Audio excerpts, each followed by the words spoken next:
நாட்டின் துணை ஜனாதிபதியை தேர்வு செய்வதற்கான தேர்தல் செவ்வாய்க்கிழமை நடைபெறுகிறது. காலை 10 மணிக்கு தொடங்கி மாலை 5 மணி வரை வாக்குப்பதிவு நடைபெறவுள்ள நிலையில் மாலை 6 மணிக்கே வாக்கு எண்ணிக்கை துவங்கும்.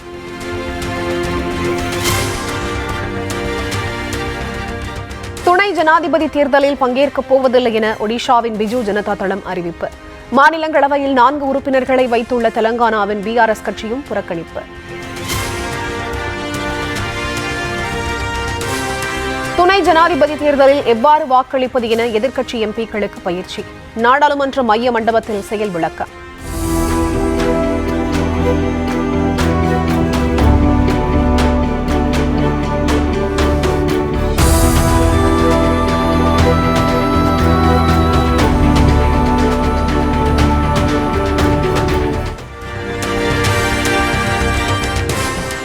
பீகாரில் வாக்காளர் பட்டியல் சிறப்பு தீவிர திருத்தத்திற்கு ஆதாரை 12வது ஆவணமாக ஏற்க வேண்டும். தேர்தல் ஆணையத்திற்கு உச்சநீதிமன்றம் உத்தரவு.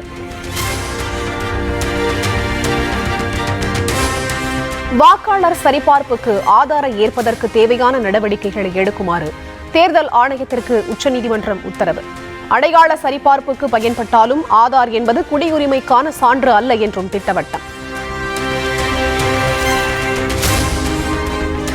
சட்டமன்ற தேர்தல் நடைபெறவுள்ள தமிழ்நாடு, கேரளா, புதுச்சேரி உள்ளிட்ட 5 மாநிலங்களில் உடனடியாக வாக்காளர் பட்டியல் சிறப்பு தீவிர திருத்தம் கோரி வழக்கு.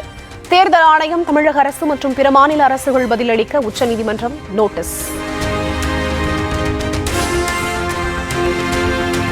ஜெர்மனி, இங்கிலாந்து நாடுகளில் 1 வார கால சுற்றுப்பயணம் முடிந்து தாயகம் திரும்பினார் முதலமைச்சர் மு.க. ஸ்டாலின். துணை முதலமைச்சர் உதயநிதி ஸ்டாலின், அமைச்சர்கள், திமுக நிர்வாகிகள் உள்ளிட்ட ஏராளமானோர் திரண்டு உற்சாக வரவேற்பு.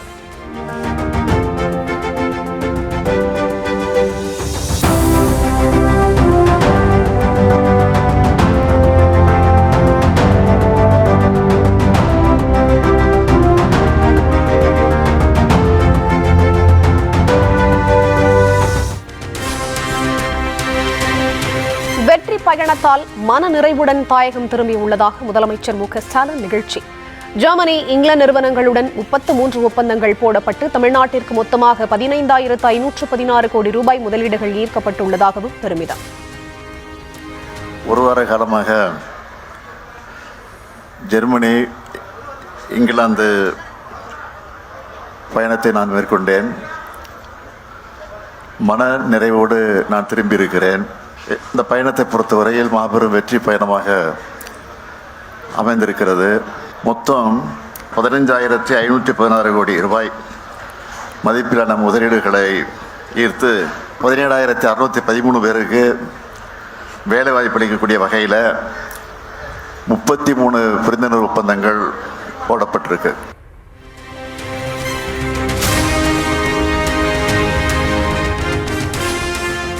தனது வெளிநாட்டு பயணத்தை பொறுக்க முடியாமல் சிலர் புலம்புவதாக முதலமைச்சர் மு.க. ஸ்டாலின் பேச்சு. ஏற்கனவே நிறுவனங்கள் இங்கு செயல்பட்டாலும் அவர்களை நேரில் சென்று பார்த்து பேசியதால் தான் தமிழ்நாட்டில் மேலும் முதலீடு செய்ய முன்வந்துள்ளதாக விளக்கம்.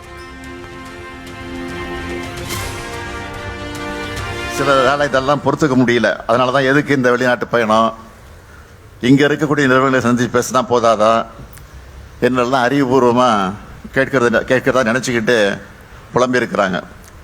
அவங்களுக்கெல்லாம் நான் சொல்கிறது என்னன்னு கேட்டிங்கன்னா, ஜெர்மனியில் நடந்த இன்வெஸ்டர்ஸ் மீட்டில் நிறைய ஜெர்மன் கம்பெனி வந்திருந்தாங்க. அப்போது நம்ம தமிழ்நாட்டை பற்றி எடுத்து சொன்னதும் பல முதலீட்டாளர்கள் என்ன சொன்னாங்க தெரியுமா? தமிழ்நாட்டில் இவ்வளவு பொட்டென்ஷியல் இருக்குன்னு இப்போ நீங்கள் சொன்ன பிறகு தான் தெரியுது. இதுக்கு முன்னாடி வேறு ஒரு மாநிலம்தான் தங்களுடைய பொட்டென்ஷியலை பற்றி பெருமையாக சொல்லிகிட்டு இருந்தாங்க. இனி நிச்சயம் தமிழ்நாட்டை நோக்கி நிறைய முதலீட்டாளர்கள் வருவாங்கன்னு சொன்னாங்க.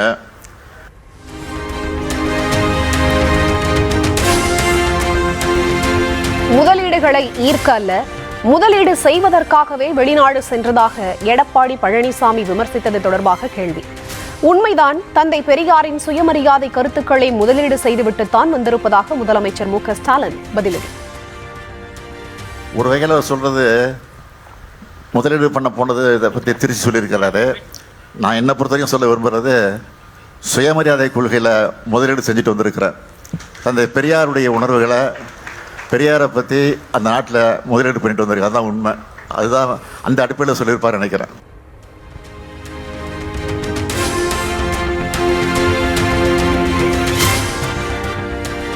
முதலமைச்சர் மு.க.ஸ்டாலின் தலைமையில் நாளை காணொலி காட்சி வாயிலாக நடைபெறுகிறது திமுக மாவட்ட செயலாளர்கள் கூட்டம். திமுகவின் முப்பெரும் விழா மற்றும் ஓரணியில் தமிழ்நாடு உறுப்பினர் சேர்க்கை தொடர்பாக ஆலோசனை நடைபெற உள்ளதாக அறிவிப்பு. முதலமைச்சர் மு.க.ஸ்டாலின் மேற்கொண்ட வெளிநாட்டு பயணம் குறித்து வெள்ளை அறிக்கை வெளியிட வேண்டும் என வலியுறுத்தல். கடந்த 4 முறை சென்று வந்த பயணங்களின் வெள்ளை அறிக்கை கேட்டும் வெளியிடப்படவில்லை என எதிர்க்கட்சித் தலைவர் எடப்பாடி பழனிசாமி குற்றச்சாட்டு. முதலமைச்சர் திரு ஸ்டாலின் அவர்கள் ஏற்கனவே 4 முறை வெளிநாடு பயணம் மேற்கொண்டிருக்கிறார். இப்பொழுது 5வது முறை என்று கருதுகிறேன். 5 முறை வெளிநாடு செல்கின்ற பொழுது தொழில் முதலீட்டு ஈர்ப்பதற்காக செல்வேர் என்ற அறிவிப்பை வெளியிட்டுத்தான் எவ்வளவு புரிந்துணர்வு ஒப்பந்தங்கள் போடப்பட்டன, எத்தனை தொழில்கள் நடைமுறைக்கு வந்திருக்கின்றன, அதனுடைய நிலவரம் என்ன, அதனால் எத்தனை தொழில் பயன்பாட்டுக்கு வந்திருக்குது, அதனால் எவ்வளவு இளைஞர்கள் வேலைவாய்ப்பு கிடைக்கப்பட்டு அதற்கு வெள்ளை அறிக்கை விட வேண்டும் என்று பல முறை நான் ஊடகத்தின் வாயிலாக பத்திரிகையின் வாயிலாக தெரிவித்தேன். இதுவரைக்கும் பதிலே இல்லை. வரும் சட்டப்பேரவைத் தேர்தலில் அதிமுக திமுக இடையேதான் போட்டி என எடப்பாடி பழனிசாமி திட்டவட்டம். பாஜகவுடன் அதிமுக கூட்டணி சேர்ந்ததால் திமுகவில் பயத்தில் இருப்பதாகவும் விமர்சனம். அதிமுக பாரதிய ஜனதா கூட்டணி வச்சதையும் மக்களிடத்தில் மிகப்பெரிய ஒரு வெற்றியை பார்க்கப்படுகிறது. அதனால் அதை பொறுத்து கொள்ள முடியாமல் இன்றைய முதலமைச்சர் திரு ஸ்டாலின் அவர்களும் திராவிட முன்னேற்ற கழக தலைமையில் அமைக்கப்பட்ட கூட்டணி கட்சி தலைவர்களும் அவதூறு பிரச்சாரத்தை பரப்பி வருகிறார்கள். யதார்த்த உண்மை, அதிமுக பாரதிய ஜனதா கூட்டணி அமைச்சதையுமே அவருக்கு ஒரு பயம் வந்துவிட்டது.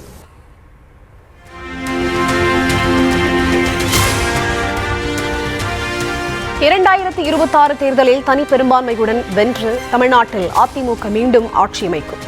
எதிர்க்கட்சித் தலைவர் எடப்பாடி பழனிசாமி நம்பிக்கை. இந்த ஆட்சி எப்பொழுது அகற்றப்பட வேண்டும் என்ற எண்ணத்தில் தான் இன்றைக்கு மக்களுடைய எண்ணம் இருந்து கொண்டிருக்கின்றது. ஆகவே 2026 நடைபெறுகின்ற சட்டமன்ற பொதுத் தேர்தலில் அனைத்து இந்திய அண்ணா திராவிட முன்னேற்ற கழகம் பெரும்பான்மை இடங்களில் வெற்றி பெற்று தனி பெரும்பான்மையோடு ஆட்சி அமைக்கும்.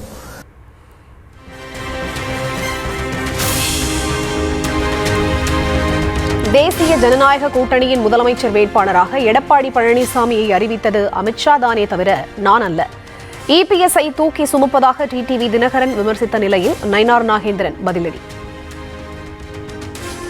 இதில் தேசிய ஜனநாயக கூட்டணியில் மாண்புமிகு உள்துறை அமைச்சர் அவர்கள் ஏப்ரல் மாதம் நடக்கும்போது என்டிஏ கூட்டணி அமைத்து அதில் மதிப்புக்குரிய இபிஎஸ் அவர்களை தலைவராக அறிவித்து சென்றார்கள். நான் இபிஎஸ் அவர்களை தலைவராக அறிவிக்கவில்லை, அவர்கள் அறிவித்தார்கள், நாங்கள் ஏற்றுக்கொண்டோம். நான் அகில இந்திய தலைமையுடைய ஒரு மாநில தலைமை, அகில இந்திய தலைமை என்ன சொல்லுகிறார்களோ அதைத்தான் நான் கேட்க வேண்டியது என்னுடைய பொறுப்பும் என்னுடைய கடமையும் கூட.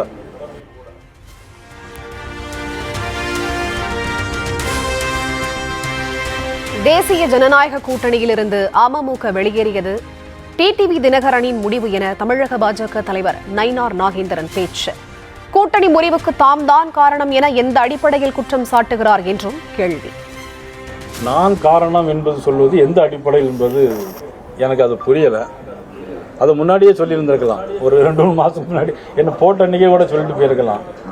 ஆனால் இப்போ எந்த அடிப்படையில் மதிப்புக்குரிய டிடி சார் சொல்கிறாங்கங்கிறது எனக்கு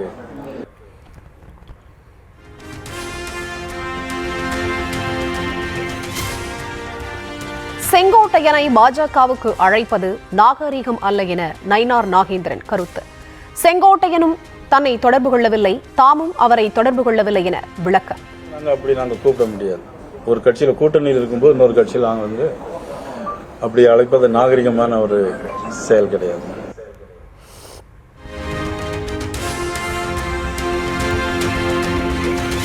ஹரித்துவார் செல்வதாக டெல்லி சென்ற செங்கோட்டையன் அமித்ஷாவுடன் சந்திப்பு என தகவல். அதிமுகவில் இருந்து கட்சி பதவிகள் பறிக்கப்பட்ட நிலையில் சந்தித்து பேசியதாக தகவல்.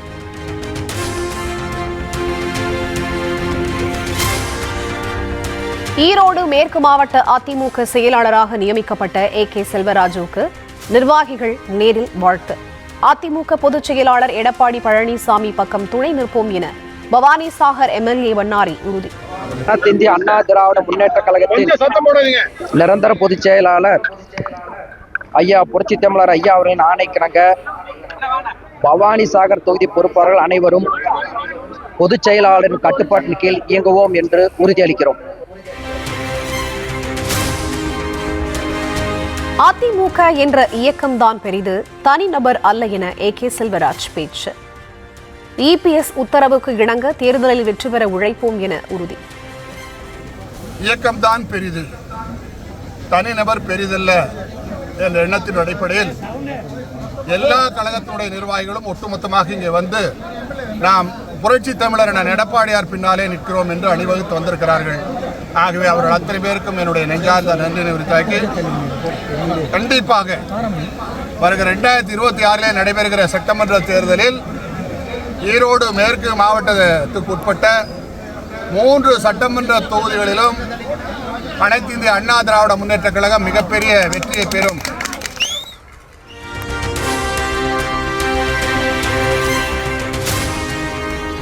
முதலமைச்சரின் வெளிநாட்டு பயணத்தின் மூலம் பெறப்பட்ட முதலீடுகளில் பெரும்பாலானவை ஜோடிக்கப்பட்டவை என பாமக தலைவர் அன்புமணி விமர்சனம். 13,815 கோடி ரூபாய் முதலீடு என்பது விரிவாக்க திட்டங்களுக்கானவை என்றும் மக்களை ஏமாற்றும் முயற்சிகள் பலிக்காது எனவும் தாக்கு.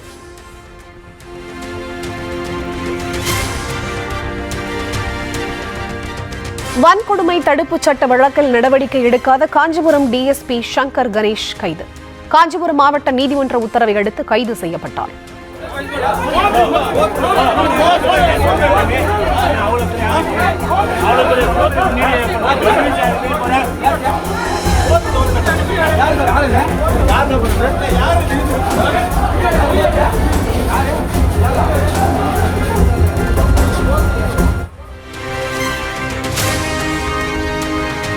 வரும் 22ஆம் தேதி வரை சிறையில் அடைக்க உத்தரவிடப்பட்ட நிலையில் நீதிமன்ற வாசலில் இருந்து சிறைக்கு அழைத்துச் செல்லப்பட்ட DSP சங்கர் கணேஷ் நீதிபதி காரில் வைத்து அழைத்துச் செல்லப்பட்ட நிலையில் DSPயை போலீசார் தப்ப வைத்ததாக குற்றச்சாட்டு.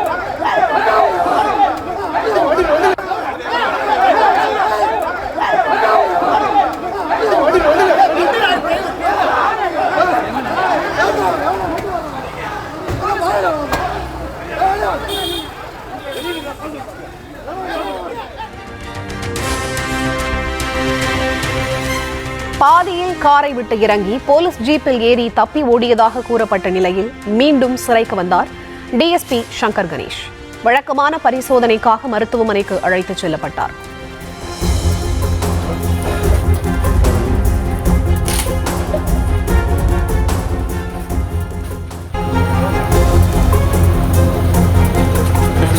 தப்பான ஒரு வார்த்தை சொன்னா புரிஞ்சுக்க ப்ளீஸ்.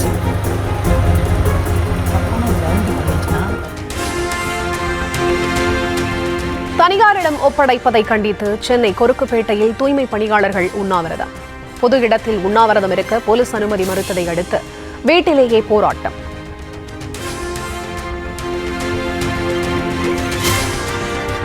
சென்னை கொருக்குப்பேட்டையில் அனுமதியின்றி உண்ணாவிரத போராட்டத்தில் ஈடுபட்டிருந்த தூய்மை பணியாளர்கள் கைது.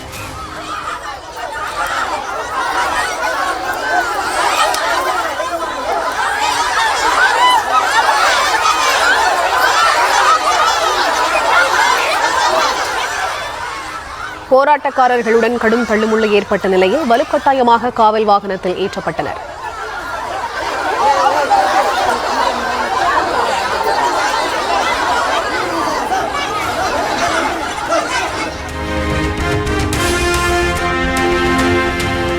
வரதட்சணை கொடுமையால் தற்கொலை செய்து கொண்ட திருப்பூர் ரத்தன்யா வழக்கின் விசாரணையை CBIக்கு மாற்றக் கோரி அவரது தந்தை மனு. விசாரணை அதிகாரி குற்றம் சாட்டப்பட்டவர்களுடன் கூட்டு சேர்ந்து கொண்டு வழக்கின் விசாரணையை முறையாக மேற்கொள்ளவில்லை என முறையீடு.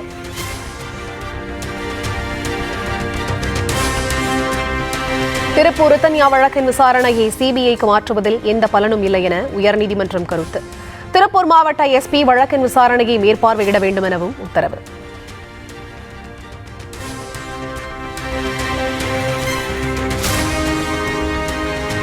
ஆசிரியர் தகுதி தேர்வுக்கு விண்ணப்பிக்க மேலும் 2 நாட்கள் கால அவகாசம் நீட்டிப்பு. வரும் 10ஆம் தேதி மாலை 5 மணி வரை டெட் தேர்வுக்கு விண்ணப்பிக்கலாம்.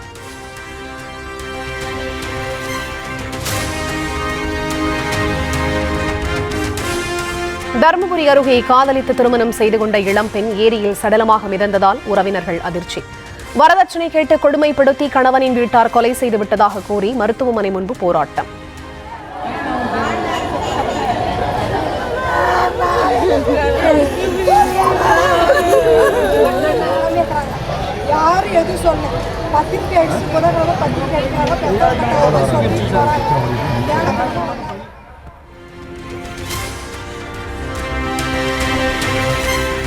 தேனி, மதுரை, சிவகங்கை, திண்டுக்கல் மாவட்டங்களில் அடுத்த 3 நாட்கள் பலத்த மழைக்கு வாய்ப்பு.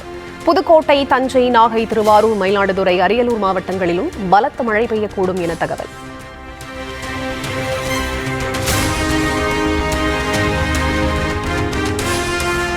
காஞ்சிபுரம், செங்கல்பட்டு மாவட்டங்களில் 2 நாட்களுக்கு கனமழை பெய்ய வாய்ப்பு என வானிலை மையம் கணிப்பு. புதனன்று 18 மாவட்டங்களில் பலத்த மழை கொட்டும் எனவும் எச்சரிக்கை.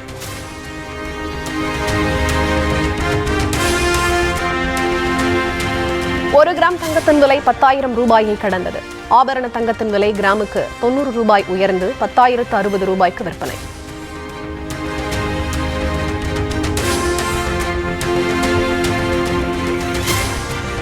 ஆபரண தங்கத்தின் விலை முற்பகலில் சவரனுக்கு 280 ரூபாய் குறைந்திருந்த நிலையில் பிற்பகலில் உயர்வு.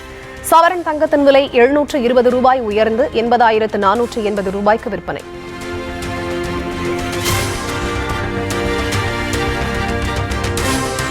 ஹரியானாவின் அடுக்குமாடி குடியிருப்பில் உள்ள வீட்டில் ஏசியில் தீப்பற்றி விபத்து. இரவு தூங்கிக் கொண்டிருந்த ஒரே குடும்பத்தின் 3 பேர் உயிரிழந்த பரிதாபம்.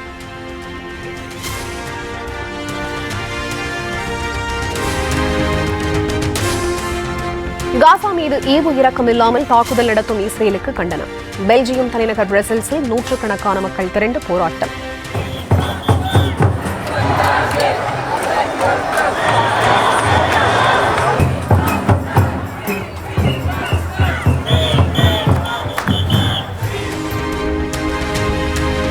சின்னத்திரை நடிகர் நாஞ்சில் விஜயன் மீது திருநங்கை ஒருவர் காவல் ஆணையர் அலுவலகத்தில் பாலியல் புகார். திருமணம் செய்து கொள்வதாக கூறி தன்னை ஏமாற்றிவிட்டதாகவும் தக்க நடவடிக்கை எடுக்குமாறும் வேண்டுகோள். அவர் கூட நான் ஒன்னா இருந்திருக்கேன், மனைவியா வாழ்ந்திருக்கேன். ஏன்னா அவர் எனக்கு சொன்ன விஷயம் ஆசை வார்த்தையெல்லாம் காமிச்சாரு, நான் கல்யாணம் பண்ணிக்கிறேன், உன் கூட ஒன்னா இருக்கேன் அப்படின்னு சொல்லிட்டு. இப்ப என்னன்னா நான் என் திருநங்கைன்றதுனால இல்ல, எனக்கு சொசைட்டில நேம் கெட்டு போயிடுமோன்ற பயப்படுறேன் அப்படின்னு கேட்கிறாரு. இதே திருநங்கைன்னு நான் முன்னாடி பழகும் போது அவருக்கு தெரியாதா, என் கூட ஒன்னா இருக்கும் போது அவருக்கு தெரியாதான்றதுதான் எனக்குமே ரொம்ப கஷ்டமா இருக்கு.